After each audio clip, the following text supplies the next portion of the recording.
بسم اللہ الرحمن الرحیم۔ السلام علیکم۔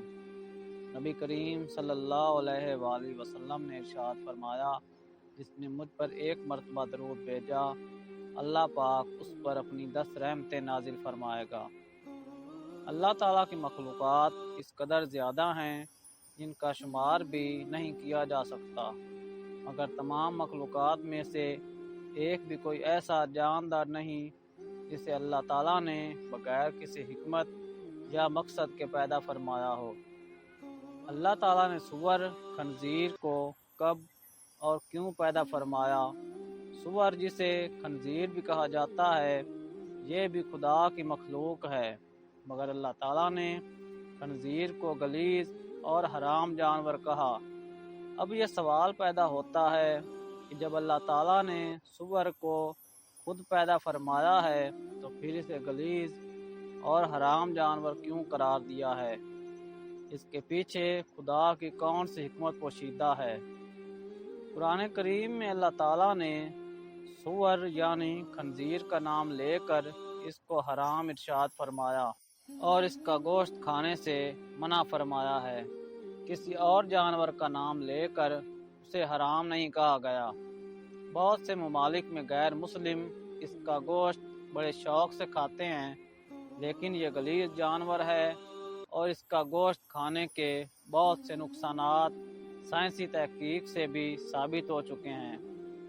سائنسی تحقیق کے مطابق سور کا گوشت کھانا انسانی صحت کے لیے انتہائی خطرناک ہے اور یہ جانور انتہائی ذلیل اور گندا ہے، کیونکہ سور اپنی مادہ کا دوسرے نر سے ملاپ کروا کر خوشی محسوس کرتا ہے، جو کہ باقی جانوروں میں نہیں دیکھا گیا۔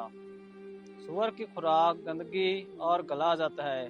اس کے سامنے صاف چیز بھی رکھ دی جائے تو یہ اسے نہیں کھاتا اور گندی یا غلاظت نہ ملنے پر یہ اپنی غلاظت خود کھا لیتا ہے۔ دوستو، اب سوال یہ پیدا ہوتا ہے کہ اس قدر گندے جانور کو اللہ رب العزت نے کیوں پیدا فرمایا اور سور کی تخلیق کے پیچھے کیا وجہ تھی؟ حضرت عبداللہ بن عباس رضی اللہ عنہ نے ایک حدیث مبارکہ کو روایت کرتے ہوئے فرمایا کہ جب حضرت عیسیٰ ابن مریم علیہ السلام کے حواریوں نے آپ علیہ السلام سے کہا، اے عیسیٰ، آپ ہمارے لیے کسی ایسے انسان کو زندہ فرما دیجئے جو ہمیں حضرت نوح علیہ السلام کی کشتی کے متعلق درست معلومات فراہم کر سکے، تو حضرت عیسیٰ علیہ السلام نے تھوڑی سی مٹی کو اٹھایا اور فرمایا کہ یہ مٹی حام بن نوح کی مٹی ہے۔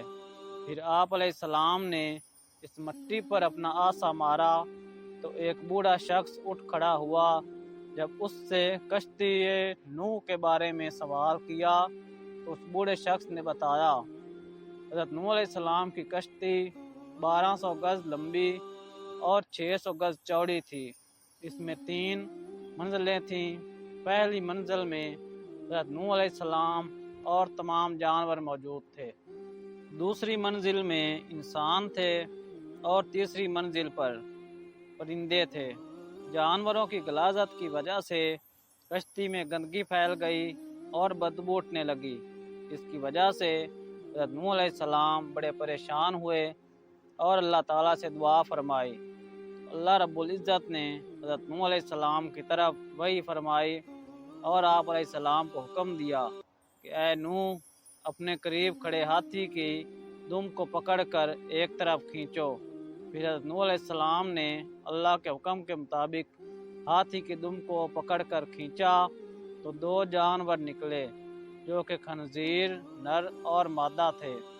یہ فوراً جانوروں کی پھیلائی ہوئی غلاظت کی جانب لپکے اور کچھ ہی لمحوں میں ساری گندگی کو چٹ کر گئے۔ ان 2 خنزیروں کی جوڑی سے ہی ان کی باقی نسل آگے بڑھی۔ آپ سمجھ چکے ہوں گے کہ جس جانور کو اللہ تعالیٰ نے گندگی صاف کرنے کے لیے پیدا فرمایا وہ گندا ہی ہوگا۔ سائنسی تحقیق تو آج ہو رہی ہے۔ اللہ رب العزت نے 1400 سال پہلے سے ہمیں اس جانور کی حقیقت سے آگاہ فرما دیا تھا۔ بے شک ہر چیز کا مالک اور خالق اللہ ہے۔ وہ جیسا چاہتا ہے کر دیتا ہے۔